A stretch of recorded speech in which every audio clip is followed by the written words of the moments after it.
Ladies and gentlemen, welcome to a historic episode of The Gold Standard with Alan Mosley. And here's your host, Alan Mosley. You know, I just now noticed there's kind of like this eerie red thing right here. You see that? Eerie red thing. You see right here, and this this part's kind of like this eerie red. Down in that corner down there. Let's just say that we did that intentionally for Halloween. What do you think? Sure, why not? I think we'll go with that. Yeah, like blood red, right? Yeah, it's like, ooh. So welcome back to The Gold Standard. I am your host, Alan Mosley. As always, you can follow us on social media, which is facebook.com/TGS Alan Mosley, which is also, by the way, where you can see the episode's premiere live. Yeah. Live. At Wednesdays, that's 8 o'clock Central, 9 o'clock Eastern Time. So 8 p.m., 9 p.m. Eastern. Also, by the way, check out our Facebook page. I wanted to show people this really quick. Okay. So you know that you can subscribe to us on Patreon, which is patreon.com/TGS Alan Mosley. Right. Well, I searched for us on Google. Okay. And you know how Google will like say, oh, you misspelled something, let me correct it for you? Google said, did you mean Patreon TG Salon Moselli? Nice. So, of course, I said, we hope you enjoy a relaxing stay here at Salon Moselli by TG. Classic. You know what I'm going to say? I'm going to say that's why we're not rich and famous yet. It's Google's. Because you don't have a salon. Because we don't have, So look forward to the grand opening of the Salon Moselli by TG. That's right. Twitter is at Alan M. Mosley, which right here, if you want a quick well, what am I missing if I'm not following have a look. At Alan? This is what you're missing. Oh, wow. So here's Hillary Clinton, who says, Facebook's decision to allow false information in political advertisements is appalling. Voters are being confronted by millions of pieces of misinformation.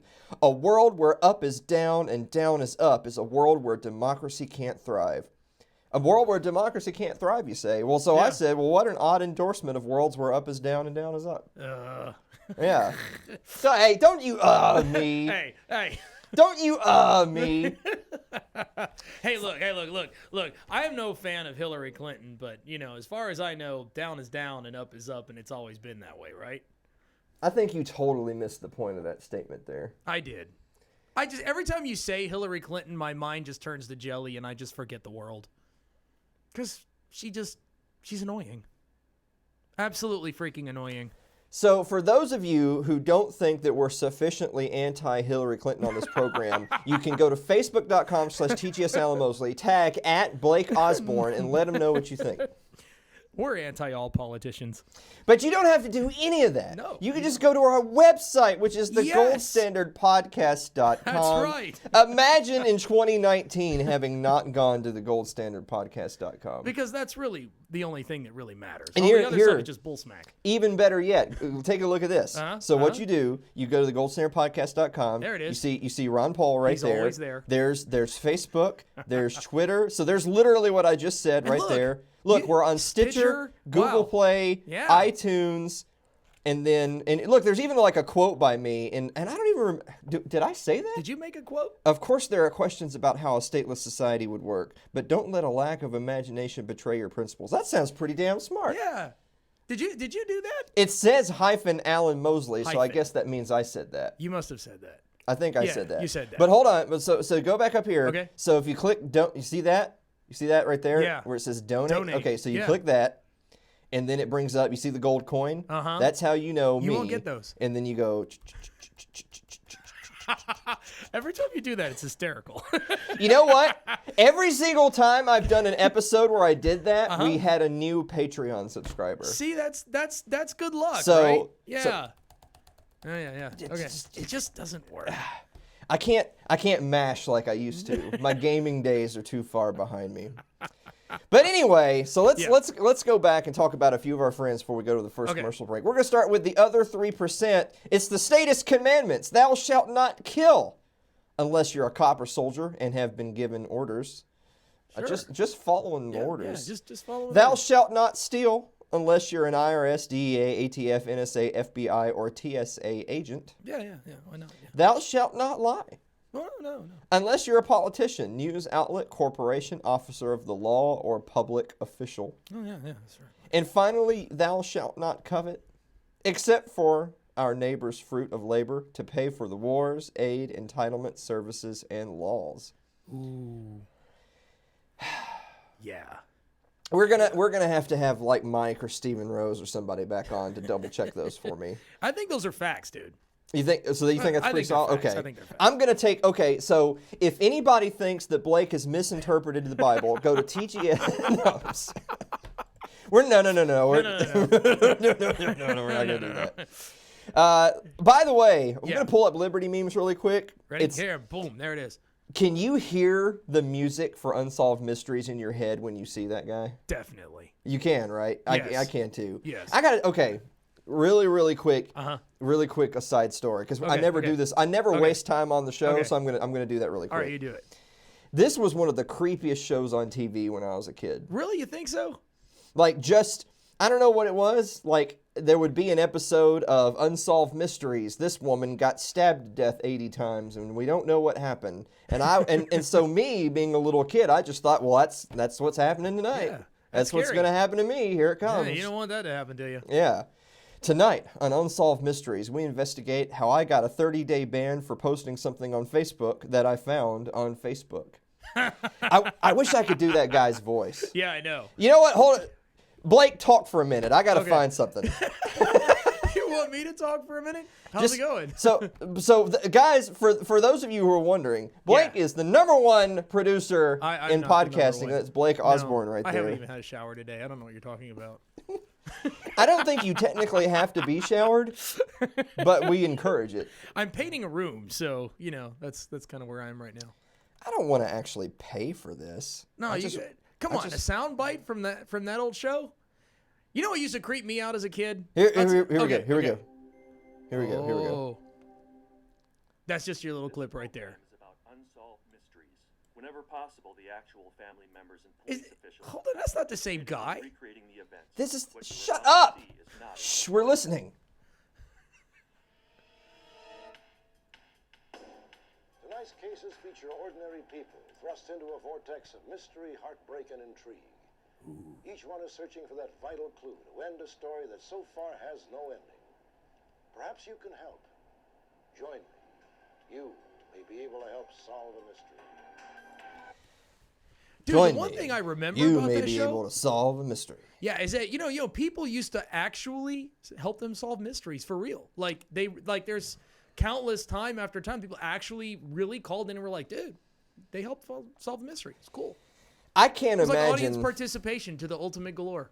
I can't imagine anyone who clicked on this episode to watch today's presentation on the Armenian Genocide is still watching. How did they know that was coming? That's because that's how the episode's titled. Yeah. Have you ever done this show before? Yes, I have. You've never watched an episode, have you? I said it's a historic episode. You've literally never seen an episode of the show, have you? Yeah, I've seen a lot of them. No, you haven't. I've seen every one of them. The reason why Liberty Memes has this is because our friend Dadman, David Andrew Gay, he got a 30-day ban. Yeah. From Facebook. Yeah. And there was no, to my knowledge, there was no specific reason like, hey, you posted this and this was a bridge too far. It wasn't anything like that. He just, right before elections, he gets a 30-day ban. And it also coincided roughly with the anniversary of the original Liberty Memes page going down. How odd. How odd indeed. Yes. Something mysterious going on there. It's the mysteries. Yeah, so we're trying to get in touch with Robert Stack to help solve the mystery of why David Gay is no longer on Facebook. That's what it is. And finally, we're already so far. You're a terrible producer. You're so far. Well, you're supposed to go, man. What happened to the remember when you used to have the little clock on the desk and I could see the time, A clock? I'm way over here, man. You're supposed to keep... You can't see me from here. Unless you're looking at me with that camera. Look, you can see me from there, but, really, honestly. You're supposed to have the thing that says, time, segment over, time, commercial. This guy wants a clock. Finally, it's our friends at The Status Quo, which you can find at thestatusquo.net. They just did episode 51, Pinochet's Legacy, Disarmed and Brutalized. Pinochet rose to power after a military coup from Uncle Sam and immediately moved to seize all arms in private hands. You don't say. Yeah. We delve into the extent America's involvement in his rise to power and their complicity in the murderous national security police state he built up. I can't imagine the United States would have anything to do with that. That doesn't sound right. No. We'll have to check with Nick and Matt on that. That doesn't sound right. Yeah. That doesn't One of these sound- days we'll get Uncle Sam on the show and ask him how he feels. Gosh. On the one hand, that would be our most viewed episode. On the other hand, I don't want to go to Guantanamo. Oh. So I don't think that's a good idea. So here's a funny little inside joke. I decided to do another quick story before the commercial break, even though we're over by like 4 minutes. Yeah. So fun little inside joke. So you know I don't tell people to go kill themselves because that promotes self-harm and that's not allowed. Yeah, and we don't want to be banned. Sure, why not? You know, you lose points of your social credit score if you do that. Oh, yeah. So what I do is I send people to euthanasia.com to get the information they need to make the right choice. Absolutely. Okay. So but that's for other people. Yeah. Now, if you're talking about yourself, like if you've ever said, oh, dadgummit, if UT doesn't win this weekend, I'm going to kill myself. Well, you shouldn't say that. No, don't You say those shouldn't things. say that. That's horrible. What you should say instead is, I'm going to go in the Fed. In the Fed? I'm going to go in the Fed I've never heard of that before. Well, that's why I'm telling you. Yeah. So That's the brilliant. inside joke. So the inside joke here is that if you ever hear me say I'm going to go in the Fed, then you know what I'm saying is I'm about to go kill myself. Oh, okay. Because if you went to go in the Fed, they would kill you. So you know. Oh, I get it. Yeah. Yeah. See, I got to think these things through sometimes. I'm going to have to start like sending you the show notes ahead. Remember how I used to do that? You remember how I used to come in with my show notes? Yeah. I quit doing that. Yeah, I because quit you doing know that what a you're doing. long time ago. But in my defense, it was because we had so many guests in a row where the interview would go way off the rails, and so the notes were pointless. Yeah. So I was just wasting my time. Yeah. So you I used to quit throw doing the it. cue cards like that was really cool. They would fly all over the room. I did do that. The was last neat. time I did that was the Q&A episode. Yeah. Yeah. Oh well. We'll do another one of those again someday. When we double our Patreon subscribers, we'll do another Q&A episode. Absolutely. We'll do that. Well, I think we've wasted enough time. We're basically a third through the whole episode and haven't even reached the topic yet. So you know what that means? It's gonna be a good topic. That's what It means it's time to take a commercial break. Absolutely. Hey, did you see the playoff games last weekend? Oh, you're into the sports ball game. Sports Ball with Mike Meharry and Alan Mosley. SportsBallPodcast.com. Sports ball is not a libertarian sports show. It's a sports show done by a couple of libertarians. For when you need your bread and circuses. Your ad could be playing right now, reaching thousands of potential customers. Sadly, it's not, but it could be. Find out how to be an advertised sponsor for The Gold Standard with Alan Mosley. Email us at tgsalanmosley@gmail.com. Well, you're into the sports ball game. That's the highlight of the episode. Once you've reached the first commercial break, you're pretty much done. It never gets old, Yeah. man. We're gonna have to really change, shake now it you out. gotta get serious. You know, it's We're getting to today's topic. So you might have seen the Armenian Genocide was trending on Twitter yesterday. Really? And if you're wondering, well, like what was the significance of that? It's because the U.S. House voted finally to approve a resolution recognizing the Armenian Genocide as a thing that happened. Now, I know that the hardcore Ron Paulians out there would say, well, that who cares? Like that's not really even a function of Congress, so it doesn't really matter. But it's still, in my mind, worth mentioning for the simple fact that it is a thing that happened, and it was horrific, and why would it have not been recognized until just now? Yeah. Now, today's episode is not going to really get into the modern political ramifications of why that is. Cough, cough, turkey, cough, cough. Oh, yeah. We're actually going to save that for an episode a week or two down the road, because we're actually going to have a guest on the show whose grandparents were actually survivors. Yes, so that's going to be a pretty intense episode. So we're going to save the personal story and the modern political ramifications for another day. Okay. Today we're doing a historic. Remember when we did the episode of the bombings of Hiroshima and Nagasaki? Yes.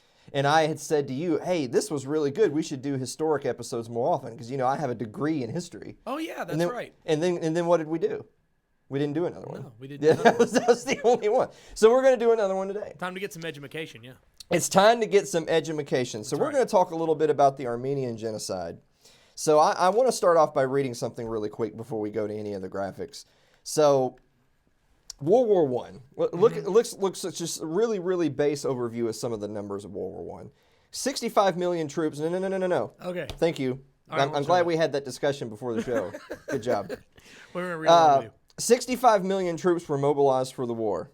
8.5 million killed, 21 million wounded, 7.7 million in the form of POWs and missing. Total casualty count of 37 million. That amounts to roughly 57% of all active participants. So you would actually be in the minority if you came through the war unscathed. Yeah. Unbelievable.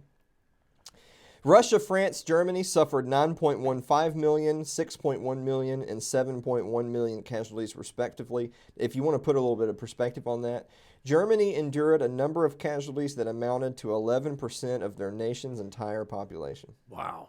Yeah.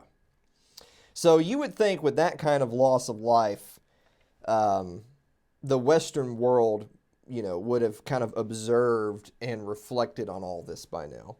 But one thing really kind of fell through the cracks, and it was very intentional, and that was the Armenian Genocide. So in 1915, there were 2 million Armenians living within what was then the Ottoman Empire, today modern-day Turkey. Okay. By 1920, only about a quarter of them were still alive. So though the numbers are smaller in terms of capita, 11% of Germany's entire population were some form of casualty from World War I. 75% of the Armenian population in that region of the world, almost exclusively represented as civilians, were eradicated. In a very short time. So, yeah. Wow. So you can see a couple. I mean, I do have some pictures to show today, but they're, as you can imagine, they're not nice. No. Upwards of 1.5 million men, women, and children, and also because it does matter. 90% of Armenian land and property was lost, also, which basically accounts for nearly all of historic Armenia. Wow. I want to move on to a few little notes here. Something that I had said as a primer for today's episode on social media is I had said we're going to talk about the Armenian Genocide and what is genocide. Genocide, if you're looking for a definition, it's the organized killing of a people for the express purpose of putting an end to their collective existence. And that's quite a challenge, right? Like it's not like the United States military in its entirety going after ISIS. You're going after an entire ethnic, racial group of people. That's a significant undertaking. Yeah. It's such a significant undertaking, as a matter of fact, it would be hard to imagine that any organization could take on such an endeavor. Like what type of power could be so great and so terrible that it could undertake something like a genocide? Well, I'll tell you what. Mm-hmm. Genocide is the quintessential state crime. Yep. I love that phrase. It's the quintessential state crime, as only a government has the resources to carry out such a scheme of destruction. The Armenian Genocide was exactly this, being a centrally planned and administered action of the Turkish government against the entirety of the Armenian population of the Ottoman Empire. As a result, the Armenian people were the subject of deportation campaigns, expropriation, abduction, torture, mass execution, and starvation. The native lands of Armenia and Anatolia were scoured for those of Armenian ethnicity. Those who escaped the more immediate causes of death were most often found themselves dying of thirst and hunger in the deserts of Syria. For a little bit of a geographic lesson, so you think of where modern-day Turkey is, or the traditional lands of Armenia would have been to the east, right, which is north of modern-day Syria and the rest of the Middle East. So that's a lot of desert land. Yeah. And so for the Armenians that had not already fled or been killed, a lot of them, to say, I guess to save on munitions, were just marched into the deserts of Syria without any food or water. Horrible. Yes. So following that tragedy, the remaining members of the Armenian community had been robbed of practically all of their material wealth, as well as the slaughter of 3/4 of their brethren. Now I want you to think about that for a second. Because, of course, obviously there's a lot more people in the United States than a couple million. There's like 320 million people in the United States. But you think about that for a second. Think about living in your town, your family, your community. Now imagine 3 out of every 4 people gone. What would your town look like? Pretty shocking. What would your family look like? I mean, it would just be a ghost town, Yeah, right? I mean, it would just be empty. So one question that a lot of people pull up, and especially as it pertains to, why did America not recognize this until yesterday, literally? What about the UK? What about Israel? Why did they not recognize this? Now, we're not going to get into the modern day political ramifications, but more the question of, well, did we not know? Now keep in mind when I say we, I mean kind of like the world consciousness collectively. Did we not know who was responsible? Did we not have evidence of it happening when it was happening? Well, of course, we know who was to blame. The majority of the blame for the campaign rests on the shoulders of the political party that was in power in the Ottoman Empire during the years of the genocide. The Committee of Union and Progress, we'll call them CUP for short, was this political party that is more popularly known as the Young Turks. You probably heard that before. Of course, there's the Young Turks on YouTube. They're words that I can't say. So as we do every week, since I just stopped myself from saying a bad word, everybody check out Suzanne Sherman's The Wasatch Report on Cerberus Radio Network, which also sponsors the Gold Standard with Alan Mosley. Okay, so at the onset of the Ottoman Empire's inclusion into World War I, the Young Turks began a propaganda campaign to portray the Armenians as a threat to the state. They claimed that Armenians living within the Ottoman Empire were sabotaging the war effort, leading to early defeats in the conflict. Now, again, quick geographic lesson. Sure. So, in ethnic as well. So predominantly the Armenians were Christians, and the Armenians, the traditional Armenian land, was very near that of Russia. And of course, the Ottoman Empire believed that, fakely believed that the Armenians could potentially aid the Russians. Like there might be a nationalistic swell among the Armenian population. They may go on to help the Russians, which would hurt the Ottoman Empire. At least that's the lie they told. Yeah, that's the lie they told. That never happened, but that was the toll. So following that smear campaign, the official anti-Armenian legislation began. First, a law was passed which authorized the deportation of Armenians under the auspices of, quote, sensing a threat. It's kind of that pre-crime stuff. Almost like a red flag law, if you will. A preemptive strike. Later, laws were passed which allowed the confiscation of Armenian property, including weapons, which even applied to those who were actively serving in the military. Almost like civil asset forfeiture, if you will. Wow. Shortly after, a full-on genocide was in full swing, and this legalized brutality of the Armenian people at the hands of the Young Turks would continue for years to come. Now, I want to switch back to... take a look. Look at those guys right there. That's just a few winners. Is it just me, or like the whole mustache thing being like the mark of an evil person? It's like what do they say? Life imitates art. Sure. Like is it life imitates art, or is it art imitates life, or is it basically the same, one and the same? Yeah, one leads to the other. Like every cartoon caricature of an evil guy who just wants to do bad things like because Yosemite he's Sam, evil. Yeah. Like Like, these are the cartoon caricatures that we make fun of as being not realistic. Like, evil people Boris don't and do... Natasha, man. Think Evil, about yeah, it. evil people don't do evil things because they're evil. Because they're not evil in their own minds. They do it because they have a mustache. Well, yeah, they do it because they have a mustache. So check out, man, those are some fine-looking mustaches on some otherwise absolutely abhorrent people. Yeah. Yeah, so there's your cup right there. So I wanted to move on to another little bit of this presentation. We'll come back to this really quick. So a lot of people consider the Armenian Genocide to be the modern world's first genocide, first such event. So why does it still lack recognition from a lot of different nations and people? Well, I tell you what the answer cannot be for that. The answer cannot be that there were no witnesses to the crimes. That cannot be it. Yeah. So the United States Secretary of State at the time, Robert Lansing, had indeed received reports of Ottoman activity that suggested a potential genocide was in the works. Unfortunately, Lansing's official position was one of inactivity as an answer to the perceived atrocities. Lansing responded in telegram that the official position of the United States was to, quote, continue to act as in the past. Meaning, no response to the allegations would be forthwith, and his concern for the people in the region would only be extended to those with American citizenship.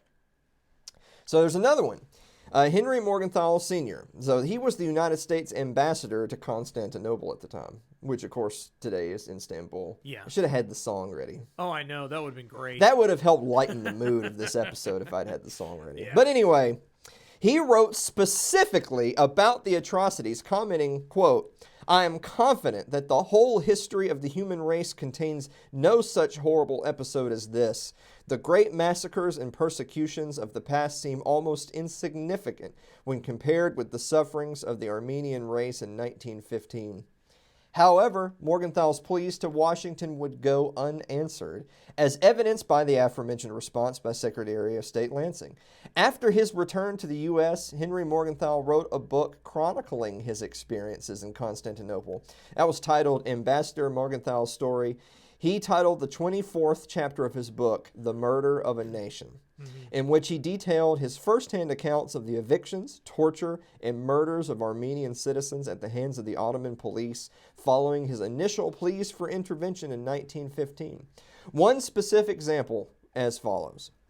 Early in July, 2,000 Armenians, I'm going to butcher the pronunciation, I'm so sorry, right. I'm Malays.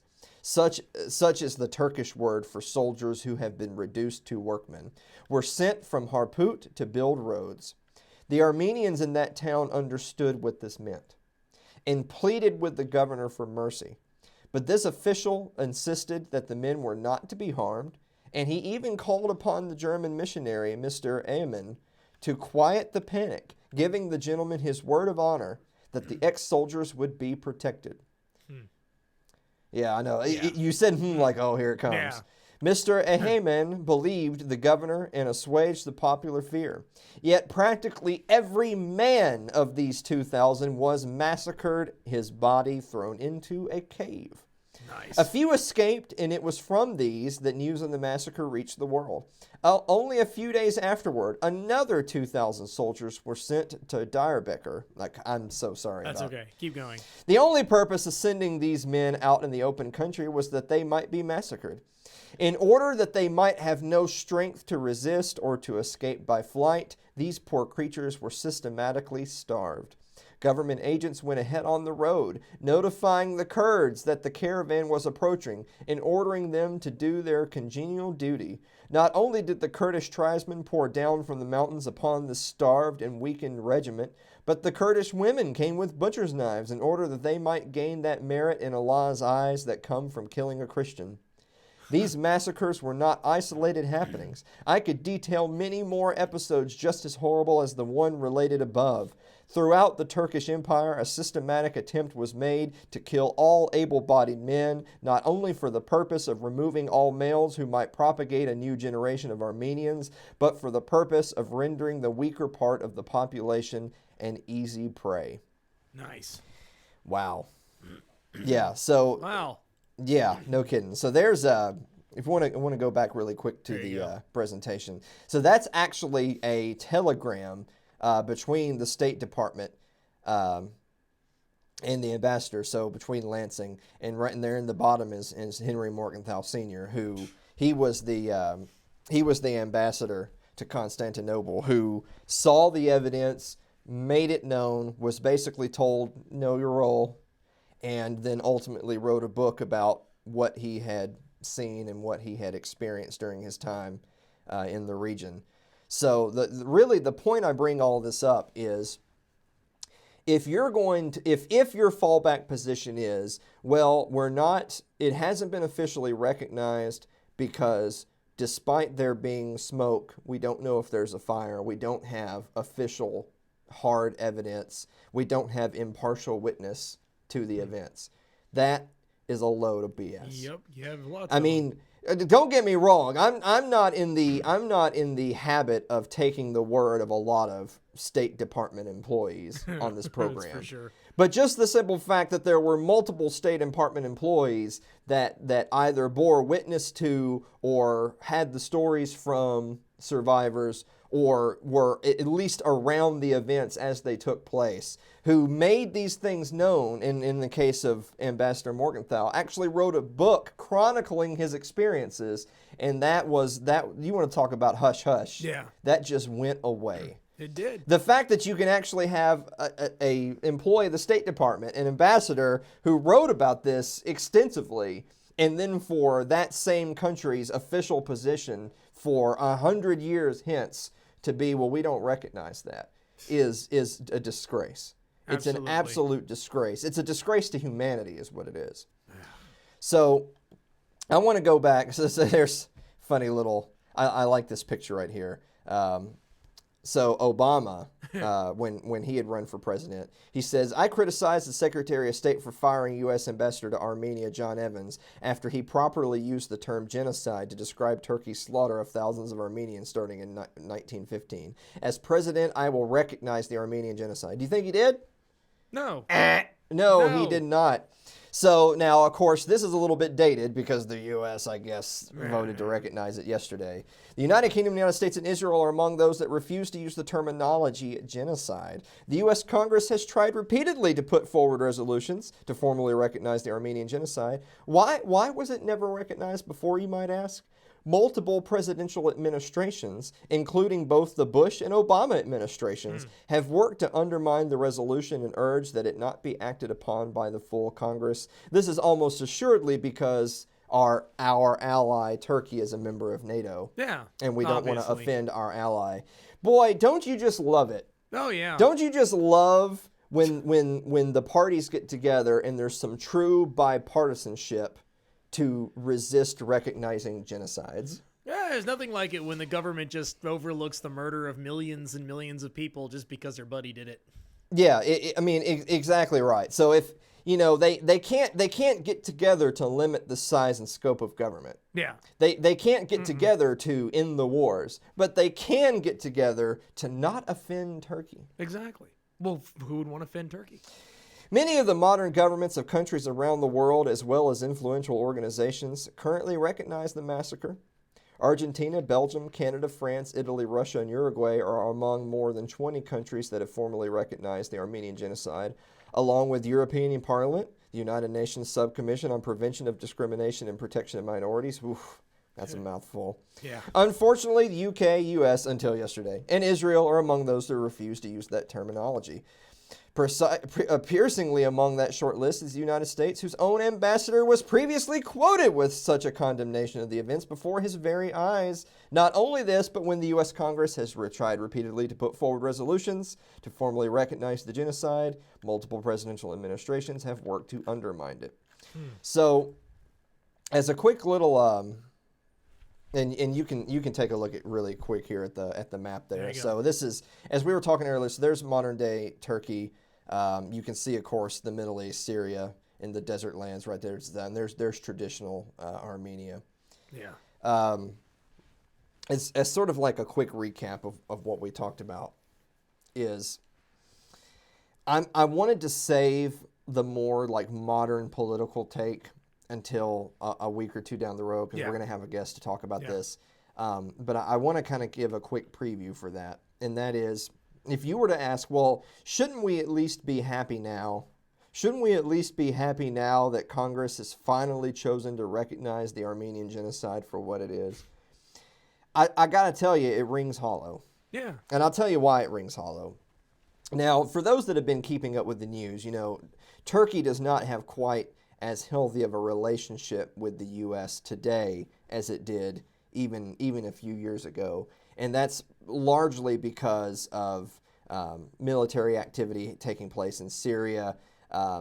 Between Syria, the Kurds, and Turkey's excursions into northern Syria, that's sort of created what's the word I'm looking for here? We'll just stick with quagmire. Yeah. That, of course, the United States has no role in whatsoever. Right. But B is probably a step too far for the Turks to do. But that being neither here nor there, that is in a large way soured the relationship between Turkey and the United States. Now, if you're wondering, well, why is there any relationship between Turkey and the United States? Well, it's, of course, we got to have somewhere to have our bombers take off so we can bomb brown people. Absolutely. So they've been taken off from Turkey because Turkey doesn't care. And Turkey's got a lot The of Turks free don't. airspace. They're more than happy to accept some American dollars in exchange for watching brown people on the other side of the border get bombed to bits, as long as it's not theirs. Yeah.